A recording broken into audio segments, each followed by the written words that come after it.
Everyone. అందరికీ వరలక్ష్మీదేవి వ్రతం శుభాకాంక్షలండి. అందరూ అమ్మవారి అనుగ్రహంతో నిండు నూరేళ్లు వర్ధిల్లాలని మనస్ఫూర్తిగా కోరుకుంటున్నాను. ఇంకా ఇవాల్టి వీడియో వరలక్ష్మీదేవి వ్రతం రోజు మా ఇంటి వంటలేంటి, మా ఇంటి వాతావరణం ఎలా ఉంటుంది అనేది ఈ వీడియోలో షేర్ చేస్తున్నాను. ఇంకా ఈరోజు మాత్రం ఉదయాన్నే లేయలేకపోయానండి. కొంచెం లేటుగా లేచానన్నమాట. అందులో అమ్మకు కూడా కొంచెం బాగాలేదు, హాస్పిటల్లో జాయిన్ చేసిన్నామండి. ఇప్పుడైతే బాగుందన్నమాట అమ్మకి. కాబట్టి ఇంకా నైట్ చూసుకోవటము ఇలాగ పనులన్నీ ఉంటాయి కదండి. అందులో పెళ్ళి దగ్గరకు వస్తుంది, పెళ్ళి పనులన్నీ ఉన్నాయి, పిల్లలందరూ మా ఇంట్లో ఉన్నారు. కాబట్టి నేను వీడియోకు వాయిస్ ఓవర్ కూడా ఇవ్వలేకున్నానమాట. నిన్నటి వీడియోలో చాలామంది అక్క వరలక్ష్మీదేవి వ్రతం చేసావు కదా, పోస్ట్ పెట్టక్క, ఎలా చేసావు అని అడుగుతూ ఉన్నారు. కాబట్టి కొంచెం ఓపిక చేసేసుకొని ఈ వీడియోకు వాయిస్ ఓవర్ ఇస్తూ ఉన్నానండి. ఇంకా వరలక్ష్మీదేవి వ్రతం రోజు ముందు ఫస్ట్ మనం ఏం చేయాలంటే స్నానం చేసి వచ్చిన పాటని కాళ్ళకు పసుపు పెట్టేసుకొని ఆ తర్వాత ఈ విధంగా మనము వంట చేసేసుకోవాలండి. అయితే నేను ఇప్పుడు స్టవ్ అంతా పూజించుకొని ఆ తర్వాత మీగడ అలాగే పాలు తీసుకొని వచ్చానమాట. ఇంకా ఈరోజు ప్రసాదంగా బెల్లం అన్నం చేద్దాము, అప్పటికప్పుడు నెయ్యి కరగబెట్టుకుంటే బాగుంటుందని చెప్పేసి మీగడ పక్కకు పెట్టేశాను. మామూలుగా అయితే మీగడ డీప్ ఫ్రిడ్జ్లో ఉంటుంది కదా, సో మనము నెయ్యి చేసుకోవాలని అనుకున్నప్పుడు మామూలు ఫ్రిడ్జ్లో పెట్టేసుకొని టక్కున చేసుకునేదాన్ని, మర్చిపోయానండి. సరే, మరుపు అనేది అందరికీ సహజం కదా. ఇంకా అత్తయ్యకి కాఫీ పెట్టేశాను. ఆ తర్వాత ఇలాగా మామూలుగా అంటే మనకు శనగలు నానడానికి ఒక 4 గంటలు టైం పడుతుంది కదా, సరే మన పూజ కూడా అంతే టైం పడుతుంది కదా అని చెప్పేసి నేను ఈ విధంగా నానబెట్టుకుంటున్నాను. మామూలుగా అయితే నైటే నానబెట్టుకోవాలండి. అది కూడా వాయనం ఇస్తాం కాబట్టి నాటు శనగలే ఎక్కువ శాతం మీ దగ్గర ఉంటే నానబెట్టేసుకోండి. నా దగ్గర లేవు కాబట్టి ఈ విధంగా హైబ్రిడ్ శనగలు నానబెట్టుకున్నాను. ఆ తర్వాత పెసరపప్పు నానబెట్టుకున్నానండి. చాలామంది మీకు పొట్టు పెసరపప్పు ఎక్కడ దొరుకుతుందక్క అని అడుగుతూ ఉన్నారు. సో పొట్టు పెసరపప్పు వచ్చేసి మేము ఎక్కువ శాతము మామూలుగా సత్యనారాయణ ట్రేడర్స్లోనే తెప్పించుకుంటామండి. అత్తయ్య మామూలుగా అయితే ఎక్కువగా ఇసిరి అలాగా పెట్టేది, పురుగు వస్తున్నాయని చెప్పేసి ఎప్పటికప్పుడు తెప్పించుకుంటున్నాము, ఇలాగా చేసుకుంటున్నాము. మీరు కూడా అంతే కదా. ఇంకా ఇప్పుడైతే మీగడని తీసి మిక్సీ పడదామని చెప్పేసి చూశాను, కానీ అది కరగలేదండి. కాబట్టి నేనేం చేశానంటే మీగడ మనకు కరిగే లోపల ఈ విధంగా మనము గౌరమ్మను పూజించుకుంటే సరిపోతుంది అని చెప్పేసి నేను పసుపులో కొంచెము రోజ్ వాటర్ వేసుకుంటానండి. రోజ్ వాటర్ వేసి కలిపామనుకో పసుపు పచ్చగా అలాగనే ఉంటుంది, రాలిపోదండి. మనం మళ్ళీ వారం 15 రోజులైనా కూడా చక్కగా రోల్ అనేది పసుపుతో బాగా అలంకరణగా ఉంటుంది. మనం చూసేందుకు కూడా చాలా హ్యాపీగా మనకు పాజిటివ్ ఎనర్జీ వచ్చేలాగా ఉంటుందన్నమాట. ఇంకా ఆ తర్వాత ప్రసాదం చేయటానికి అని చెప్పేసి ఒక బౌల్ కొత్తది తెచ్చుకున్నానండి. నంద్యాలలో జ్యోతి స్వరూప్ అనే షాప్లో తెచ్చుకున్నానమాట. ఇంకా ఆ బౌల్కి కూడా చుట్టూరంతా పసుపు పట్టించేసి ఆ తర్వాత గంధము ఈ విధంగా కుంకుమ బొట్లు పెట్టేసి ఇంకా ఇప్పుడైతే గౌరమ్మను ఇలాగ కూర్చోబెట్టుకుంటున్నాను. చూడండి, చాలా ముద్దుగా చాలా బాగుంది కదా. నాకైతే ఈ రోజు చూస్తే చాలా సంతోషం అనిపిస్తుందండి. ఏదైనా కూడా మనం అలంకరణ చేసిన తర్వాత ఒక 5-10 నిమిషాలు అలాగనే చూసుకుంటూ ఉంటాం కదా. నేనైతే అంతేనండి. ఎక్కువ శాతం ఏంటంటే బయట ముగ్గు వేసిన 10 సార్లు చూడటము, ఏదైనా బాగా అలంకరించిన తర్వాత బాగా కనపడింది అనుకో అలాగ చూస్తూ ఉండిపోతానన్నమాట. ఇంకా మనము గౌరమ్మను కూర్చోబెట్టేటప్పుడు ఏదైనా ముగ్గు పసుపు పట్టించి చక్కగా అష్టదళ ముగ్గు ఏదో ఒక మనకు నచ్చినటువంటి ముగ్గు వేసేసి కూర్చోబెట్టుకుంటాను. ఇంకా ఈరోజు అమ్మవారికి ప్రసాదంగా బెల్లం అన్నం చేద్దాము అని చెప్పేసి 1 కప్పు బియ్యంని ఈ విధంగా 2-3 సార్లు బాగా కడిగి ఎసురు వచ్చేసి 4 కప్పుల నీళ్లు పోసేసాను. ఇంకా బియ్యం ఒక అరగంట పాటు నానితే మనకు బెల్లం అన్నం అనేది స్మూత్గా ఉంటుందన్నమాట. ఇంకా ఆ తర్వాత మీగడ అయితే కరగట్లేదండి, కాబట్టి ఒక బౌల్లో నీళ్లు పోసేసి మీగడ గిన్నె పెట్టేశాను. ఇంకా అత్తయ్య వచ్చేసి కాఫీ పోసుకొని వెళ్తూ ఉన్నారండి. అయితే ఇక్కడ మనకి ప్రాసెస్ ఏంటంటే శనగలు నానాలి, పెసరపప్పు నానాలి, బెల్లం అన్నము ఇదంతా నానాలి. కాబట్టి టైం ఎందుకు వేస్ట్ చేయాలని చెప్పేసి ఈ నడుమ లక్కీ ప్లాంట్ని అయితే చాలా నెగ్లిజెన్స్ చేస్తూ ఉన్నానండి. లేకుంటే ఎప్పుడు 3 రోజులకు ఒకసారి లక్కీ ప్లాంట్ని నీట్గా కడిగి ఆ తర్వాత వాటిలో ఉన్నటువంటి రాళ్ళని కడిగి బౌల్ని కడిగి పెట్టేదాన్ని అనమాట. నిజంగా ఒకసారి అనిపిస్తుంది మనకి ఏజ్ వచ్చే కొద్దీ శక్తి తగ్గిపోతుంది, మరుపు అనేది వస్తుంది, ఓపిక తగ్గిపోతుంది కదండి. నా పరిస్థితి కూడా అంతేనండి. ఎక్కువగా కాళ్ళు నొయ్యటం ఇలాగా ఉన్నాయి. అందులో ఇంకా మాకు పెళ్లి పని అంటే మనకి ఎక్కువగా చుట్టాలు రావటము, వంట చేయటం ఇవన్నీ ప్రాసెస్ ఉంటాయి కదండి. సో మర్చిపోయాను. కాబట్టి కొంచెము మనకి ఆకులన్నీ తెల్లగా అయినప్పుడు వెంటనే తీసేసి ఈ విధంగా వాటికి రబ్బర్ ఉంటుంది కదా, రబ్బర్ కాదండి. అదేంటి ఎర్రది రిబ్బన్ లాగా ఉంటది కదా! దాన్ని టైట్ చేసేసి ఇలాగ నీట్‌గా కడిగి పెట్టేశాను. ఇంకా శ్రావణ మాసం వచ్చిందంటేనే ఎక్కువ శాతం పెళ్ళిళ్ళు ఇలాగా ఉంటాయి కదా! ఇంకా మా వారు ఉదయాన్నే వెళ్తూ ఉంటే కాఫీ తాగి వెళ్ళండి అని చెప్పేసి కాఫీ వేసిచ్చాను. ఇంకా ఆ తర్వాత బెల్లం అన్నంలోకి ఎక్కువగా బెల్లం వేసుకోవాలండి. ఈ ప్రసాదం ఏంటంటే మనం వారం రోజులైనా కూడా మనకు చెడిపోదనమాట. అలాగా చేసుకోవాలి. అయితే ఒక కప్పు మనకి బియ్యం వేసాం కాబట్టి 3 కప్పుల బెల్లం కావాలి కాబట్టి ఈ విధంగా నీట్‌గా సన్నగా కొట్టి పెట్టేసుకున్నాననమాట. చూడండి ఇలాగా సన్నగా దంచుకున్నాను. ఇంకా ఆ తర్వాత మీగడ బాగా కరిగిపోయింది. ఇంకా అదే బౌల్‌ని నీట్‌గా కడిగేశాను. ఇంక ఇప్పుడేం చేస్తున్నానంటే మిక్సీలో వేసేసి ఈ విధంగా మిక్సీ పడుతున్నానండి. మామూలుగా అయితే ఎక్కువ శాతం నేనేం చేస్తానంటే మీగడ పక్కకు పెట్టేసి ఆ తర్వాత ఒక జస్ట్ ఇట్లా చేతితో అంటే చాలండి నాకు వెన్న వచ్చేస్తదనమాట. చాలా సార్లు చూపించాను. ఇంకా ఇప్పుడైతే మిక్సీ పడుతూ ఉన్నానండి. చాలామంది మీ మిక్సీ బ్రాండ్ ఏంటి అని అడుగుతూ ఉన్నారు. ఇది మిక్సీ వచ్చేసి అగారో వాళ్ళదండి. నాకైతే నిజంగా చాలా బాగా పనిచేస్తుందండి. అసలు నూగుబిండి రోజు కూడా నాగుల చవితి అప్పుడు నూగుబిండి పట్టుకున్నాను కదా! చాలా బాగా మెత్తగా అయిందనమాట. ఎవరైనా కావాలి అనుకుంటే నేను లింకు డిస్క్రిప్షన్ బాక్స్‌లో ఇస్తాను. చెక్‌ఔట్ చేయండి. ఇంకా ఆ తర్వాత ఇలాగ వెన్న వచ్చేసిందండి. మిక్సీ పడితే తొందరగానే వస్తది కానీ, నాకు ఆ మిక్సీ గిన్నెని కడుక్కోవటం ఇదొక పెద్ద తిప్పలనిపిస్తదండి. కాబట్టి నేను ఎక్కువ శాతం చేత్తోనే చేసుకుంటాననమాట. అయితే మిక్సీ పట్టినా కూడా మనము వెన్నని ఇలాగ బాగా ఈ విధంగా కలపాలండి. అలా కలిపితేనే మనకి పక్కకు ఇలాగ పాలులాగా వచ్చేస్తది. ఆ పాలు మనం తీసేస్తేనే మనకు పూసలాంటి నెయ్యి వస్తదనమాట. సో, ఈ విధంగా 2, 3 సార్లు బాగా కడిగేస్తూ ఉన్నాను. మనము వెన్నని ఎంత బాగా అంటే ఎక్కువ రోజులు ఉంచుకోకూడదండి. ఒక 15 మహా అంటే 20 రోజుల కన్నా ఎక్కువ ఉంచుకోకూడదు. అది కూడా డీప్ ఫ్రిడ్జ్‌లో పెట్టుకోవాలి. మనము నెయ్యి చేసుకోవాలని అనుకుంటే ముందు రోజే డీప్ ఫ్రిడ్జ్‌లో నుంచి మామూలు ఫ్రిడ్జ్‌లో పెట్టేసి టక్కున చేసేసుకోవచ్చు. తీస్తే ఎందుకంటే కొంచెం లూజ్‌గా అయితది కాబట్టి వెంటనే మిక్సీ పట్టుకోవచ్చు. ఇంకా ఇలాగ బాగా కడిగిన తర్వాత మనము కొంచెం మెంతులు వేసేసి ఈ విధంగా స్టవ్ మీద పెట్టేశాను. ఆ తర్వాత ఈ ప్రాసెస్ అంతా చేసేసరికి ఒక అరగంట సరిపోయింది కదండీ! అలాగే ప్రసాదం బౌల్‌ని కూడా స్టవ్ మీద పెట్టేశాను. ఆ తర్వాత మా ఇంటికి మా ఫ్యామిలీ ఫ్రెండ్స్ చాలా క్లోజ్ ఫ్రెండ్స్ అండి. అంకుల్ వాళ్ళు వచ్చారనమాట.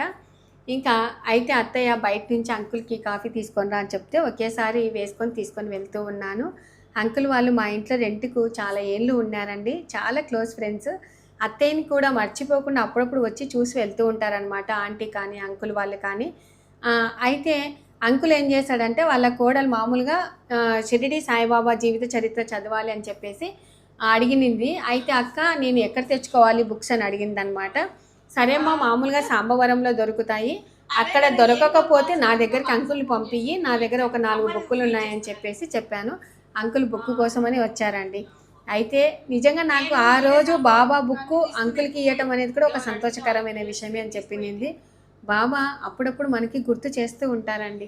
ఆ విధంగా అంకుల్ కూడా మళ్ళీ గుర్తు చేద్దాము అని చెప్పేసి నాకు తలుపు తట్టుతున్నాడేమో అని అనిపించినట్టుగా అనిపించిందనమాట. సరే అని చెప్పేసి అంకుల్‌కి బుక్ ఇచ్చి పంపించేశాను. ఇంకా మన పని మనదే కదండీ! ఇంట్లోకొచ్చిన తర్వాత ఈ విధంగా ఒక 3 కప్పుల బెల్లము ఇలాగ కొలుచుకొని, ఆ తర్వాత ఒక అరకప్పు నీళ్లు వేసేసి ఈ విధంగా మనం కరగబెట్టుకోవాలండి. ప్రసాదంలో చాలామంది బెల్లంని అలాగే వేసేసి ఉడికిస్తూ ఉంటారు. కానీ బెల్లంలో చాలా ఎక్కువ డస్ట్ వస్తూ ఉందండి. ఏ వంటకం చేసినా కూడా బెల్లం కరిగిచ్చి వేయటమే మేలనిపిస్తదండి. కాబట్టి తప్పకుండా ఇలాగ కరగబెట్టుకుంటున్నాను. ఇంకా ఇక్కడ చూడండి నేను ఉప్మాకని అన్నీ కట్ చేసుకున్నాను. ఆనియన్స్, పచ్చిమిర్చి, టమాటా. ఇంకా ఆ తర్వాత ఒక బౌల్ పెట్టేసి వాటిలో తగినంత నూనె వేసి, ఇంకా ఉప్మా అందరికీ తెలుసు కదండీ! ఇలాగ అన్నీ వేసేసి, ఆ తర్వాత రవ్వ అయితే ఈసారి మా వారు కొంచెం లావుగా ఉన్నటువంటి రవ్వ తెచ్చారండి. కాబట్టి ఎవరు ఇష్టపడలేదనమాట. అయినా కొంచెం కమ్మగా ఉండేటట్టు అని చెప్పేసి కాస్త నెయ్యి వేసేసాను ఉప్మాకి. ఇంకా ఆ తర్వాత మా వారు ఈ విధంగా టెంకాయ అలాగే ఆవు నెయ్యి తీసుకురమ్మన్నాను. వాటితో పాటుగా తమలపాకులు తీసుకురమ్మంటే మా వారు ఆవు నెయ్యి చిన్న ప్యాకెట్ తెచ్చారండి. నేను వెళ్ళేటప్పుడే చెప్పాననమాట. ఈ రోజంతా దీపం వెలగాలి. కొంచెం కాస్త ఎక్కువగా తీసుకొని రమ్మని చెప్తే ఆయన వినిపించుకోలేదండి. మీ ఇంట్లో కూడా మగవారింతేనా? మా ఇంట్లో వినిపించుకోకుండా చేశారు. కొంచెం తీసుకొనొచ్చారు. ఇంకా అయితే నేను మా మరిది గారికి చెప్పానండి. కొంచెం పెద్దది తీసుకురా శ్రీను అంటే, ఆ అబ్బాయి కూడా కొంచెం పెద్దది తీసుకొనొచ్చారండి. సరే ఇద్దరు తెచ్చారు కదా! సరిపోతాదిలే ఈరోజు కనుకొని చెప్పి, అరిటాకులు ఉంటే పట్టుకొని రమ్మంటే ఇంత పెద్ద అరిటాకులు తెచ్చారండి. మనిషి ఎత్తు ఉన్నటువంటి అరిటాకులు తీసుకొనొచ్చారు. నాకైతే అతివృష్టి, అనావృష్టిలాగా అనిపించిందండి. కొంచెం తీసుకురమ్మనేది ఎక్కువ తీసుకొస్తారు, ఎక్కువ తీసుకురమ్మనేది కొంచెం తీసుకొని వచ్చారండి. సరే ఇంకా ఎలాగైతేనేమి అరిటాకులతో ఏదో ఒకటి ప్రసాదం బౌల్ చేసుకుందామని చెప్పేసి ఏదైనా కొంచెం మనకి ఎక్సెస్ ఎక్కువైందని అనుకో కొత్తవి ఆలోచనలు వస్తాయి కదా అని చెప్పి అరిటాకులను పక్కకు పెట్టేశాను. ఇంకా ఆ తర్వాత ఇక్కడ కొంచెం మనకి జరిగే ప్రాసెస్ ఎక్కువైందండి. ఎందుకంటే అన్నం మెత్తగా ఉడకాలి, నెయ్యి కూడా మనం సిమ్లో పెట్టి ఉడికించుకోవాలి, బెల్లం కరగబెట్టుకోవాలి అని చెప్పేసి కొంచెం టైం ఉంది కదా అని చెప్పి ఈ విధంగా ఫిల్టర్ని నీట్గా కడిగేసి పక్కకు పెట్టేశాను. ఇంకా ఆ తర్వాత మా ఇంకొక ఫ్యామిలీ ఫ్రెండ్స్ అండి. ఈరోజు నాకు చాలా ఆశ్చర్యం అనిపించింది. అంతా బంధువులు కాకుండా ఫ్యామిలీ ఫ్రెండ్సే వచ్చారండి ఈరోజు మా ఇంటికి. మా వారి కొలీగ్ అనమాట, రాఘవరెడ్డి సార్ వాళ్ళని. మేమంతా ఎక్కడికైనా టూర్లకు వెళ్ళాలి అనుకుంటే అందరం కలిసి వెళ్తూ ఉంటాము. ఇంకా అక్క వాళ్ళది నంగనాయ అండి, కర్నూలు దగ్గర అనమాట. సరే ఇంకా పెళ్ళికి రండి ఖచ్చితంగా అని చెప్పేసి పిలుస్తూ ఉన్నారు. అలాగే అమ్మను కూడా పిలుస్తూ ఉన్నారండి. అమ్మని చూసారా, కొంచెం ఆరోగ్యం బాగాలేదండి, ఇప్పుడు బాగా కుదుట పడిందనమాట. ఇంకా ఇంట్లోకి వచ్చేసరికి ఉప్మా రెడీ అయిపోయిందండి. ఇంకా ఆ తర్వాత అన్నం కూడా బాగా ఉడికిపోయింది, నెయ్యి కూడా బాగా కరిగిపోయిందండి. మనము ఎప్పుడైనా కూడా నెయ్యి బౌల్కి ఏంటంటే గాన వెన్న చేస్తాం కదా, వెన్న చుట్టూరు పట్టించామనుకో అసలు పొంగదండి. ఈ టిప్పు మాత్రం చాలా బాగా ఉపయోగపడుతుందన్నమాట. సరే ఇంకా అన్నం బాగా మెత్తగా ఉడికిన తర్వాత కొంచెం గరిటెతో ఇలాగ అనేసి ఆ తర్వాత మనం కరగబెట్టుకున్న బెల్లము ఈ విధంగా పోసేసాను. ఇంకా ఇక్కడైతే నెయ్యి చూస్తూ ఉన్నానండి. మనం ఎప్పుడైనా నెయ్యి కాంచుకున్నప్పుడు కంపల్సరిగా దగ్గరే ఉండాలి కదండి. కొంచెం పక్కకు పోయామనుకో, అమ్మో 20 రోజుల నుంచి తీసి పెట్టుకున్నటువంటి మీగడ వెన్న చేసుకున్నాము, ఇంత కష్టపడ్డాం కదా, పాడవుతుందేమో అని చెప్పేసి నేనైతే స్టవ్ దగ్గరే ఉంటానండి. సరే ఇంకా నెయ్యి అయితే రెడీ అయిపోయింది, బాగా ఎరడాలుగా వచ్చేసింది. మనము మైసూర్ పాకు ఎట్లా చేసుకుంటామో కొంచెం కొంచెం వేసి కలయబెడుతూ ఉంటామో అలాగనే ఈ బెల్లం అన్నం కూడా చేసుకోవాలండి. 1 కప్పు బియ్యం అయితే 4 కప్పుల నీళ్లు, అలాగే 3 కప్పుల బెల్లము, అలాగే 3/4 వంతు అంటే 3/4 నేను నెయ్యి వేసానండి. అసలు కొంచెం కొంచెం వేస్తూ ఇలాగ బాగా కలియబెడుతూ ఉన్నానండి. కాబట్టి ఈ ప్రసాదం వారం రోజులైనా కూడా చెక్కు చెదరదండి, అంత బాగుంటుందన్నమాట. మామూలుగా గుడులలో కూడా ఈ ప్రసాదం పెడతారండి. అయితే వాళ్ళు ఎక్కువ శాతం పచ్చకర్పూరం వేస్తాము, మనం ఓన్లీ యాలకల పొడి మాత్రమే వేస్తాము. మీకు ఇష్టం ఉంటే పచ్చకర్పూరం కూడా కొంచెం చిటికెడు వేసుకుంటే బాగుంటుంది. ఇంకా ఆ తర్వాత ఇక్కడ కొంచెం నెయ్యి వేసేసి సగభాగం ఇందులో వేసి పావు భాగము నెయ్యి పక్కన ఒక బాండీలో వేసేసుకొని అందులో డ్రై ఫ్రూట్స్ మన ఇష్టం అండి ఏవైనా వేసేసి వేయించుకొని ఇందులో వేసేసుకోవచ్చు. ఇంకా ఆ తర్వాత జస్ట్ కొంచెం అలాగ కలియబెట్టి మూత పెట్టేస్తే సరిపోతుంది. ఇంకా ఇక్కడ నెయ్యి కూడా కొంచెం చల్లగా అయింది కదా అని చెప్పేసి ఈ విధంగా వంచుకున్నాను. చూడండి నెయ్యి కలర్ ఎంత బాగా వచ్చింది కదా, ఇలాగనే చేసుకోవాలండి. ఇంకా తర్వాత చెప్పాను కదా, సో అరిటాకులు చాలా పెద్దవి తెచ్చారని చెప్పేసి మా పెద్దమ్మాయి ఉండి ప్రసాదం బౌలు కొంచెం వెరైటీగా చేసుకుందామమ్మ, నువ్వు ఏ ప్లేట్లో పెట్టుకుంటావో ఆ ప్లేట్ తీసుకురా అని చెప్పేసి చెప్పింది. ఈ ప్లేట్ తెచ్చి ఈ విధంగా చుట్టూరు చాక్తో కట్ చేశాను. ఇంకా ఆ తర్వాత వీటికి చుట్టూరు డెకరేషన్గా మనము పెటల్స్ లాగా పెట్టుకుంటే బాగుంటుంది అని చెప్పేసి ఈ విధంగా అన్నీ ఒకే సైజులో ఉండేటట్టుగా ఒక 2 శాంపిల్గా ఇలాగ కట్ చేసుకున్నాను. నేను వీడియోలో చూపిస్తున్నాను చూడండి, ఈ విధంగా మడవాలన్నమాట. సో మనము ఇలా మడిచేటప్పుడు కొంచెము మందము అరిటాకులు అయితే కొంచెం చీలినట్టుగా అనిపిస్తాయి. పత్తిలాగా ఉండి ఎలా మడిస్తే అలా మడుగుతాయి చూడండి, అలాంటి అరిటాకులను తీసుకుంటేనే మనకు చక్కగా వస్తుందన్నమాట. సో నేను వీడియోలో చూపించిన విధంగా ఇలాగ మడిచి ఇలాగా నేను పిన్నులు కొట్టేదాంతో పిన్స్ కొడుతూ ఉన్నాను. ఇంకా ఆ తర్వాత ఇలాగ చూడండి, మనము అరిటాకు కరెక్ట్ సైజులో కట్ చేసుకున్నాం కదా, ఇలాగ కట్ చేసి ఈ విధంగా పెట్టేశాను. ఇంకా మా పెద్దమ్మాయి ఉండి, అమ్మ ఇప్పటికే లేట్ అయింది, నీ పని నువ్వు చూసేసుకో, నాకు కరెక్ట్గా మనకు చుట్టూరు కరెక్ట్గా వచ్చేటట్టు ఈ విధంగా కట్ చేసి అని చెప్తే నేను అన్నీ కట్ చేసి ఇచ్చాను. మా పెద్దమ్మాయి ఇలాగా చేస్తూ ఉందండి. మొన్న మా అత్తయ్యకి బాగలేదు, అమ్మమ్మకి బాగలేదు అని చెప్పేసి హైదరాబాద్ నుంచి వచ్చేసిందండి. అసలు నిమిషాలలో వచ్చేస్తారండి మా పిల్లలు, ఎవరికి బాగాలేదన్నా. కొంచెం చిన్నమ్మ అయితే ఆలోచన చేస్తుంది కానీ పెద్దమ్మ అయితే ఆలోచన చేయదండి, వచ్చేస్తుంది అనమాట. సో ఇంక ఇప్పుడైతే చుట్టూరు ఇలాగా ఆమెకు తోచినట్టుగా ఈ విధంగా పెట్టేస్తూ ఉంది. నేనైతే కొన్ని మడిచి ఇలాగ ఇచ్చానండి. కానీ ఇది కరెక్ట్ సైజులో మనము బాగా మడిచి పెట్టామనుకో ఇంకా షోగా ఉంటుందన్నమాట. మేము కూడా ఇది మొదటిసారి కదా అని చెప్పేసి ఈ విధంగా చేసుకున్నాము. అయినా కూడా చాలా చక్కగా కుదిరిందండి, నాకైతే చాలా సంతోషం అనిపించింది. మనము అరిటాకుతో ఏవి చేసుకున్నా కూడా భలే అందంగా, అందులో ఆరోగ్యానికి కూడా మంచిది కదా అని చెప్పేసి ఈ నడుమ మేము ఎక్కువగా అరిటాకులే తెచ్చుకుంటున్నామండి.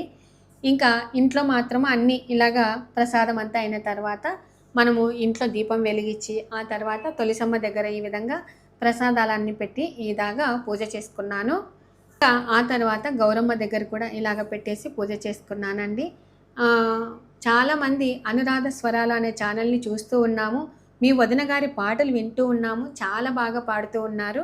అలాగే పాటమ్మడి కూడా మేము కూడా అలాగా శృతి కలిపి ఈ విధంగా నేర్చుకుంటూ ఉన్నాము అని అంటూ ఉన్నారు. నాకు చాలా సంతోషం అనిపించిందండి. నేను కూడా అంతేనండి, పూజ చేసుకునేటప్పుడు మా వదిన గారి పాట కంపల్సరిగా పెట్టుకుంటానన్నమాట. ఇంకా ఈరోజైతే ఈ విధంగా అలంకరించుకున్నానండి. మా ఇంట్లో మామూలుగా వరలక్ష్మి వ్రతం అలాగా ఏమీ లేదనమాట. ఇలాగా లక్ష్మీదేవి అమ్మవారిని ఇలాగ అలంకరించుకొని ఈ విధంగా పూజ చేసుకుంటానండి. ఇంకా మొన్న మా అమ్మాయి ఒక చైన్ కొత్తది కొనుక్కోయినదనమాట. సరే దగ్గరలో వరలక్ష్మి వ్రతం ఉంది కదా అని చెప్పేసి అలాగనే పెట్టి ఈ విధంగా అమ్మవారికి వేసేసి, మనం ఎప్పుడైనా కొత్త వస్తువు కొనుక్కున్నప్పుడు అమ్మవారి దగ్గర పెట్టి తీసుకుంటే చాలా మంచిది కదా అని చెప్పేసి ఇలాగ వేసేసాను. ఇంకా ఆ తర్వాత చాలామంది అమ్మవారికి చీర జాకెట్ ఇలాగ పెడతారనమాట. నేను మాత్రము ఈ విధంగా వాయనం ఇస్తానండి. 2 జాకెట్ పీసులు, అలాగే గాజులు, ఆకు, ఒక్క, అలాగే మనము ఆకులు కూడా అమ్మవారికి వాయనం ఇచ్చేటప్పుడు తొడిమేలు మన వైపు ఉండేలాగా చూసుకోవాలి. అలాగే అరటి పండ్లు కూడా తొడిమేలు మన వైపు ఉండేలాగా చూసుకోవాలి. ఎక్కువ శాతం ఇత్తనం ఉన్నటువంటి పండ్లనే పెడతారండి. ఇంకా ఆ తర్వాత ఖర్జూర పండ్లని, ₹1 నాణమని, ఆ తర్వాత వాటిలో పసుపు కొమ్మలు, కుంకుమ పసుపు ప్యాకెట్లు ఇలాగా అన్నీ పెట్టేసి ఇస్తూ ఉంటారు. సో నేనైతే ఈరోజు అమ్మవారికి ఈ విధంగా వాయనం ఇచ్చాను. అలాగే అమ్మవారికి అష్టోత్తరం చేసేసుకొని ఇలాగా కొబ్బరికాయ కొట్టేశానండి. అందరూ చల్లగా ఉండాలమ్మా, అందరూ నిత్యము సంతోషంగా ఉండాలి అనేది నా కోరికండి. ఎందుకంటే ప్రతి ఒక్కరు కూడా పసుపు కుంకుమలతో సంతోషంగా ఉండాలని కోరుకుంటూ ఉంటాము. అందులో శ్రావణ మాసంలో వచ్చేటటువంటి శ్రావణ శుక్రవారము, మనకి 4 శుక్రవారాలలో ఒక శుక్రవారము తప్పిపోయినా కూడా మిగతా ఇంకొక 3 శుక్రవారాలలో ఏదైనా కూడా చేసుకోవచ్చు. కాబట్టి చక్కగా అందరూ పూజ చేసుకుంటారు. అలాగే ఆ రోజు కూడా మనం ఏ గొడవలు పడకుండా సంతోషంగా ఉండాలి. అందరూ సంతోషంగా ఉండాలి, అందరిలో మేము ఉండాలి అనేది నా కోరికండి. ఇంకా ఇప్పుడు మా వదిన గారి పాట వినుకుంటూ మిగతా కార్యక్రమం చేసేద్దామండి. వీటి లిరిక్స్ కావాలి అనుకుంటే నేను డిస్క్రిప్షన్ బాక్స్లో ఇస్తాను, చెక్అవుట్ చేయండి. నగుమోముగల తల్లి నావరలక్ష్మి, జగమేలు శ్రీమాత శ్రీ విష్ణు పత్ని. నగుమోముగల తల్లి నావరలక్ష్మి, జగమేలు శ్రీమాత శ్రీ విష్ణు పత్ని. నగుమోముగల తల్లి కాళియందెలతోటి ఘల్లు ఘల్లనుచు వచ్చేను వరలక్ష్మి పూజ చేయుదము. కాళియందెలతోటి ఘల్లు ఘల్లనుచు వచ్చేను వరలక్ష్మి పూజ చేయుదము. నగుమోముగల తల్లి, నగుమోముగల తల్లి నావరలక్ష్మి, జగమేలు శ్రీమాత శ్రీ విష్ణు పత్ని. నగుమోముగల తల్లి మల్లెలు మొల్లలు మాలతీ పూలు, మంచి చేమంతులతో పూజ చేయుదము. మల్లెలు మొల్లలు మాలతీ పూలు. ఇంకా అందరికీ వాయనం ఇవ్వటానికి అని చెప్పేసి ఒక 11 మందినన్నా పిలుచుకుందామని చెప్పేసి అన్నీ రెడీగా ఇలాగ పెట్టాను. మా ఫ్రెండ్ సరిత అన్నీ వచ్చి ఇలాగ పెట్టేసిందండి. నాకు ఏదైనా పని కష్టం ఉంది అంటే వెంటనే సరితకు ఫోన్ చేసేస్తే, మీకందరికీ చాలామందికి తెలుసు కదండి మా ఫ్రెండ్ సరిత, వెంటనే వచ్చేసి ఇలాగ పెట్టేసి వెళ్తూ ఉంటుందన్నమాట. నాకు నిజంగా ఏదైనా కష్టం వచ్చినప్పుడు సడన్గా ఎవరైనా చేశారనుకో, భలే వాళ్ళే అమ్మవారి రూపంలో వచ్చారా, చేశారా, వెళ్ళారా అన్నట్టుగా అనిపిస్తుంది అనమాట. ఎందుకంటే నాకు ఈ నడుమ పని కూడా ఎక్కువగా చేత కావట్లేదండి. చిన్న పని అయినా కూడా మీరు అనుకుంటూ ఉంటారు చాలామంది, ఏముంది వీడియో తీయటమే కదా, పెట్టేయటమే కదా అని అనుకుంటూ ఉంటారు. కానీ యూట్యూబ్ చేసే ప్రతి ఒక్కరికి చాలా కష్టం అండి. ఏ పని అయినా కూడా మనము చిన్నది ఏ వంటకం చేయాలన్నా కూడా మీరు చేసేది 5 నిమిషాలలో చేస్తే మేము 10-15 నిమిషాలు పడుతుందండి. వీడియో ఆన్లో ఉందా లేదా, ఆఫ్ అయిపోయిందా అలాగా అనుకుంటూ చూసుకుంటూ చేసుకుంటూ ఉంటాం కాబట్టి కొంచెం లేటుగా అవుతుంది అనమాట. ఇంకా మా పక్కన అక్క వాళ్ళ ఆదిలక్ష్మి అక్క వచ్చిందనమాట. మీకు ఎట్లయినా కొంచెం లేట్ అవుతుందిలే విజయ అని అంటూ ఉంది. సరే అక్క, అందరూ 5 గంటల నుంచి రండి, తాంబూలం తీసుకొని వెళ్దురు అని చెప్పేసి అందరికీ ఫోన్ చేసి చెప్పేశాను. ఇంకా ఫస్ట్ అయితే ఆదిలక్ష్మి అక్కకి ఇచ్చేసాను. అలాగే మనము చాలామంది ఏంటంటే, కొంతమంది కాళ్ళకి పసుపు పట్టించిన తర్వాత కుంకుమ పసుపు పెట్టాలి అని అంటారు. కానీ కొంతమంది ఏంటంటే పసుపు కుంకుమ ఇచ్చిన తర్వాత కాళ్ళకు పసుపు పట్టియాలి అంటారు. నాకైతే ఏది కరెక్టో తెలియదండి. మీకు తెలిస్తే తప్పకుండా కామెంట్ చేయండి. ఇంకా అయితే ఫస్ట్ అక్క వచ్చేసరికి నేను ఇంకా రెడీ చేసి పెట్టుకోలేదన్నమాట. కవర్లలో పెడితే మనం నీట్గా ఇస్తే అందులో మనం ఈరోజు 5-6 ఇల్లు తిరిగే పని కాబట్టి కవర్లో నీట్గా ప్యాక్ చేసి ఇస్తే సరిపోతుంది అని చెప్పేసి ఫస్ట్ ఒక కవర్లో తాంబూలం ఇలాగ అన్నీ పెట్టేశాను. అయితే జాకెట్ కొంచెం ముందుకు వచ్చిందండి. సరే ఇలాగ వద్దని చెప్పేసి ఈ విధంగా నేను ఇలాగ అరేంజ్ చేస్తూ ఉన్నాను.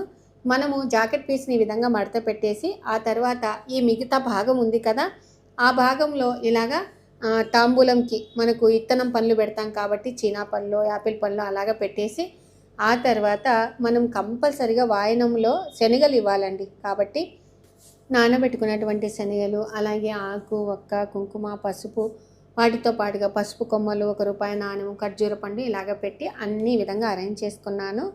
అయితే ఈరోజే మా అక్క వాళ్ళ కూతుర్లు కూడా వచ్చారండి. సో ఈరోజు ఏంటంటే మా ఇల్లు చాలా బాగా కలకలలాడింది అనమాట. ఎందుకంటే ఎన్ని రోజుల తర్వాతనో మా అమ్మగారు ఈ విధంగా వరలక్ష్మి వ్రతం రోజు వచ్చారు. అందులో ఎవరికైనా అమ్మ దగ్గర ఉంది అంటే ఎంతో సంతోషం కదండి. అలాగని నేను కూడా సంతోషంగా ఫీల్ అయ్యాను అనమాట. అమ్మ ఇప్పుడిప్పుడే బాగా కోలుకుంటుందండి. ఎందుకంటే ఆమె హార్ట్ పేషెంట్ కదా, ఇప్పుడైతే బాగా ఉందండి. మనవరాళ్ళు ఎప్పుడు ఆట పట్టిస్తూనే ఉంటారండి. అయితే మా అక్క చిన్న కూతురు మాత్రము సేమ్ మా అమ్మలాగానే ఉంటుందన్నమాట. చాలామంది మా పెద్దమ్మాయి సోనీని వాళ్ళ నానమ్మలాగా ఉంటుందని అంటూ ఉంటారు కదా, అలాగనే మా అక్క చిన్న కూతురు కూడా సేమ్ మా అమ్మలాగానే ఉంటుందండి. సో మా అమ్మ ఈ పాపను చూస్తే ఎప్పుడు మురిసిపోతూ ఉంటుందన్నమాట. సరే అని చెప్పేసి అమ్మకు ఈ విధంగా కూర్చోబెట్టి ఇలాగ వాయనం ఇస్తూ ఉన్నాను. అయితే మా అమ్మ పసుపు కుంకుమ పెడుతూ ఉంటే, అమ్మ నిండు నూరేళ్ళు నువ్వు సంతోషంగా ఉండాలి, మమ్మల్ని ఇలాగనే దీవించాలమ్మా, నీకు ఓపిక ఉండాలి అని మనస్ఫూర్తిగా దేవుణ్ణి అయితే కోరుకుంటూ ఉన్నానండి. ఎందుకంటే ప్రతి ఒక్కరికి అమ్మ నాన్న ఉండాలి, అలాగే అత్తయ్య మామయ్య ఉండాలండి. మనకు ఇంట్లో పెద్దవాళ్ళు ఉంటే ఎంతో చాలా అంటే చాలా మేలండి. మనం వేసే ప్రతి అడుగు వాళ్ళు మనకు చెప్తారు కాబట్టి ప్రతి ఒక్కరికి ఇంట్లో పెద్దవాళ్ళు ఉండాలి అనేది నా ఉద్దేశం అండి. ఇంకా ఆ తర్వాత అమ్మ కూడా నాగుల చవితికి సారీ తీసుకొని వచ్చింది. వద్దులేను వేసుకొని మమ్మీ ఇచ్చింది ఏమన్నా కొనుక్కో, చాక్లెట్లు కొనుక్కో, డూ ఫెస్టివల్. ఇంకా ఆ తర్వాత మా పక్కన ఇంకొక అక్క అండి, సాయి సేవకురాలు లీలావతి అక్క, చాలాసార్లు చూసే ఉంటారు కదా, అక్క కూడా వచ్చింది. ఇలాగా నేను వాయనం ఇచ్చాను, చక్కగా ఆశీర్వదించారు, చాలా సంతోషం అనిపించింది. ఇంకా ఇప్పుడు చూడండి మా ఫ్రెండ్ సరిత వచ్చింది అనమాట. ఇంకా బాగా జోక్స్ వేసుకుంటామండి. అసలు పిల్లలు సరిత వచ్చిందంటే సరితతో వచ్చిందా అని చెప్పేసి అందరూ వచ్చారనమాట. ఇంకా నేను ఈ విధంగా కాళ్ళకు పసుపు కూడా ఎప్పుడైనా తెరపే లేకుండా పట్టించాలన్నమాట. ఇలాగ పట్టించి ఈ విధంగా వాయనం ఇస్తూ ఉన్నాను.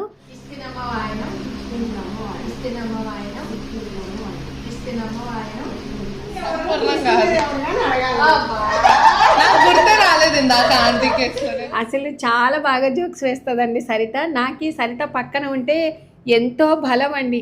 నిజంగా ఇలాంటి ఫ్రెండ్ దొరకటం కూడా నాకు అదృష్టం అని అనుకోవచ్చు. ఇంకా ఆ తర్వాత సరిత వాళ్ళ అన్నయ్య కొడుకండి, వీడు చాలా హుషారనమాట. చాలాసార్లు కూడా చూపించాను. లాస్ట్ ఇయర్ మామూలుగా కృష్ణాష్టమి రోజు వేషధారణ కూడా వేసినామండి.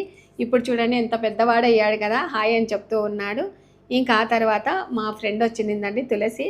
ఇంకా తులసికి కూడా ఈ విధంగా కుంకుమ పసుపు పెట్టేసి అలాగే వాయనం కూడా ఇచ్చేసాను. ఇంకా ఆ తర్వాత మా చిన్ననాటి స్నేహితురాలండి రాధ కూడా వచ్చింది అనమాట. నాకు రాధ కూడా చాలా బాగా హెల్ప్ చేస్తుందండి. ఇంకా ఆ తర్వాత రాధకు కూడా ఇంకా వాయనం కూడా ఇచ్చేసాను. ఇంకా ఆ తర్వాత మా పక్కన అక్క వాళ్ళండి, అసలు నాకు ఏ డౌట్స్ వంటలలో డౌట్స్ వచ్చాయనుకో వెంటనే ఫోన్ చేస్తానన్నమాట. పుష్పక్క ఇది ఎలా చేయాలి ఏంటి అని అడుగుతూ ఉంటాను. చాలా బాగా చెప్తుందండి. నాకన్నా చిన్నదనమాట. నాకు తెలియదు, ఎప్పుడు పుష్పక్క అని అంటూ ఉన్నాను. అక్క అనొద్దు, నీకన్నా నేను చాలా చిన్నదాన్ని, మీరు కాళ్ళకు పసుపు పెట్టారు, వద్దు నేను నీ కాళ్ళు ముక్కుతానని చెప్పేసి ముక్కుతూ ఉంది. ఇంకా నేనుండి పుష్ప కూర్చోబ్బా కొసేపన్నా అంటే లేదులే ఇంటి దగ్గర పని ఉందని చెప్పేసి వెళ్తూ ఉన్నారు. ఈ పుష్ప వాళ్ళు వచ్చేసి కడపలో ఉంటారండి. ఇంకా అత్తయ్య మాత్రం అందరినీ కూర్చోండి, ఎందుకు వెళ్తారు, కాసేపన్నా కూర్చోకుండా మీరు వెళ్ళిపోతున్నారని చెప్పేసి కాసేపు కూర్చోబెట్టుకునింది. ఇంకా ఆ తర్వాత మా వెనకింటి అక్క వాళ్ళండి, శారదక్క వాళ్ళనమాట. ఎప్పుడు నీళ్ళు రాకపోయినా శారదక్క అని పిలిచేసరికి చక్కగా పలుకుతారండి. ఇంకా ఆ తర్వాత మా పక్కన ఆంటీ వాళ్ళండి. ఆంటీ మాత్రము నా ఛానల్ని బాగా ఫాలో అవుతుంది, అలాగే బాగా చూస్తుంది, డౌట్స్ కూడా అడుగుతూ ఉంటుంది అనమాట. చాలా ప్రేమ అండి ఆంటీకి. ఇంకా వాళ్ళ కూతురు కానీ అలాగే మనవరాళ్ళని కానీ ఎప్పుడూ బాగా పలకరిస్తూ ఉంటారు. సరేనమ్మా నిండు నూరేళ్ళు సంతోషంగా ఉండని చెప్పేసి దీవించారు. ఇంకా ఆ తర్వాత ఇప్పుడు నేను సాయి సేవకురాలు లీలావతక్క అని చెప్పాను చూడండి, వాళ్ళ కూతురు అలాగే కోడలన్నమాట. ఇంకా కోడలు పెళ్ళైన తర్వాత మా ఇంటికి ఎప్పుడు రాలేదండి అని చెప్పేసి పిలిపించుకున్నాను. అలాగే వదిన మర్దన్లు ఇద్దరు ఒకే పోలికలతోనే ఉన్నట్టు ఉంటారండి. నాకైతే భలే ఆశ్చర్యం అనిపిస్తుంది అనమాట. ఇంకా కూర్చోమంటే ఇద్దరు కూడా వెళ్తామక్క లేట్ అని చెప్పేసి వెళ్ళారు. ఇంకా ఆ తర్వాత మా కింద మహాలక్ష్మి అండి మా ఇంట్లో రెంట్కుంటారనమాట. ఈ అమ్మాయి కూడా చాలా మంచిదండి. సో వద్దమ్మా అని చెప్తే లేదక్క అమ్మకు ఆశీర్వాదం తీసుకోవాలని చెప్పేసి అమ్మ దగ్గర, నా దగ్గర, అత్తయ్య దగ్గర ఆశీర్వాదం తీసుకున్నారు. ఇంకా ఆ తర్వాత ఇంకా ఇంట్లో అందరూ మా ఇంటికి వచ్చి వెళ్ళిన తర్వాత నేను కూడా వెళ్ళాలి కదా అందరి ఇంటికి అని చెప్పేసి అందరి ఇల్లు పోయేసి వచ్చానండి. చూడండి ఇంకా ఇలాగా అందరూ ఇళ్ళకు పోయేసి వచ్చిన తర్వాత అన్నీ నీట్గా తీసి ఇలాగ విడమర్చి పెట్టుకోవాలి కదా. ఇంకా ఆ తర్వాత నేను చూస్తున్నాను చూడండి, అసలు శ్రావణ శుక్రవారం రోజు మనం నిండుగా ఈరోజు నాకు చాలా సంతోషం అనిపించిందండి. ఎందుకంటే అందరి ఇళ్ళకి వెళ్ళేసి వచ్చాను, చాలా బాగా చక్కగా జరిగింది. నేను లేటుగా లేచినా కూడా పూజ చాలా బాగా చేసుకున్నాను. అంటే 5 రకాలు పెట్టుకున్నానండి. ఎందుకంటే బెల్లం అన్నం చేసుకున్నాను, ఆ తర్వాత పెసరపప్పు, పానకము, అలాగే శనగలు, ఆకులు, వక్కలు, అలాగే ప్రసాదంగా మనము పండ్లను కూడా ఒక రకంగా భావించి మనం అలాగ పెట్టుకుంటే సరిపోతుందన్నమాట.